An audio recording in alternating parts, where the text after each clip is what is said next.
ನಿನ್ನ ಆಸೆ ಏನೇನೈತೋ ನಾನು ನೆರವೇರಿಸ್ತೀನಿ, ಕರ್ತಿದ್ದೀನಿ.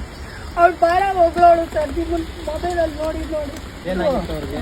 ಏನಿಲ್ಲ ಸರ್, ಚೆನ್ನಾಗಿ ಹ್ಯಾಂಡಿಕ್ಯಾಪ್ಟ್ ಅಷ್ಟೇ, ಓಡಾಡ್ತಾ ಇರಲಿಲ್ಲ ಅಷ್ಟೇ. ಸ್ನೇಹಿತರೆ ನಮಸ್ಕಾರ. ನಾನಿವತ್ತು ಭಾಳ ಬೇಜಾರಾಗೈತೆ ಹೇಳೋದಕ್ಕೆ. ಅವ್ರ ಹೆಸರು ಬಂದ್ಬಿಟ್ಟು ರಾಜೇಶ್ವರಿ ಅಂತ, ಇವರ ಮಗಳು. ಸೊ ಅವರು ಕೆಲವು ತಿಂಗಳುಗಳ ಹಿಂದೆ, ಈಗ ರೀಸೆಂಟಾಗಿ ಕೆಲವು ತಿಂಗಳುಗಳ ಹಿಂದೆ ಅವ್ರು ತೀರೋಗಿದ್ದಾರೆ. ಅವರ ಕೊನೆ ಆಸೆ ಏನಾಗಿತ್ತು ಅಂದರೆ ನನ್ನನ್ನು ನೋಡಬೇಕು ಅಂತ ತುಂಬ ಕೇಳ್ಕೊಂಡ್ರಂತೆ.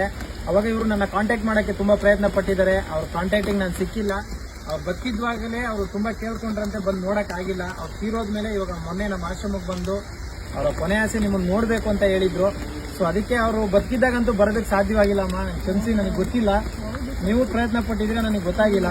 ಸೊ ನಾನಿವತ್ತು ಅವ್ರನ್ನ ಬಂದು ನೋಡಿದ್ದು ಯಾಕೆ ಅಂದರೆ ನಿಮ್ಮ ಗೋಳಾಟನ ನಾನು ನೋಡೋಕ್ಕಾಗಿಲ್ಲ.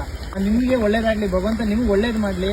ಆಮೇಲೆ ನಿಮ್ಮ ಮಗಳನ್ನ ಕಳ್ಕೊಂಡಿರೋ ನೋವು ಬರ್ಸೋಂಥ ಶಕ್ತಿ ಆ ಭಗವಂತ ನಿಮಗೆ ಕರುಣಿಸ್ಲಿ. ಏನು ಹೇಳ್ತೀರಾ ನಿಮ್ಮ ಮಗಳ ಬಗ್ಗೆ? ಏನು ಹೇಳ್ತಾರೆ, ಅವಳೇ ನಮ್ಮ ಮನೆ ದೇವತೆ ಸರ್. ಅವಳು ನೀವು ಹೆಂಗೆ ಹತ್ತು ಅಲ್ಲಿ 100 ಜನಕ್ಕೆ ದೇವರು, ಇವಳು ನನಗೆ ಆ ಥರ ದೇವರು ಸರ್. ನಮ್ಮ ಮನೆಗೆ 5 ಜನಕ್ಕೆ ದೇವರು. ಇವಳಿಂದಾನೇ ನಾವು ಅನ್ನ ತಿನ್ನೋದು ಬಿಡಿ ಸರ್. ಇಲ್ಲ, ನೀವೇ ಹಾಕಿ ಸರ್, ನಿಮ್ಮ ಪ್ರೀತಿಯಿಂದಾನೇ ಹಾಕಿ. ನಿಮ್ಮ ಇದು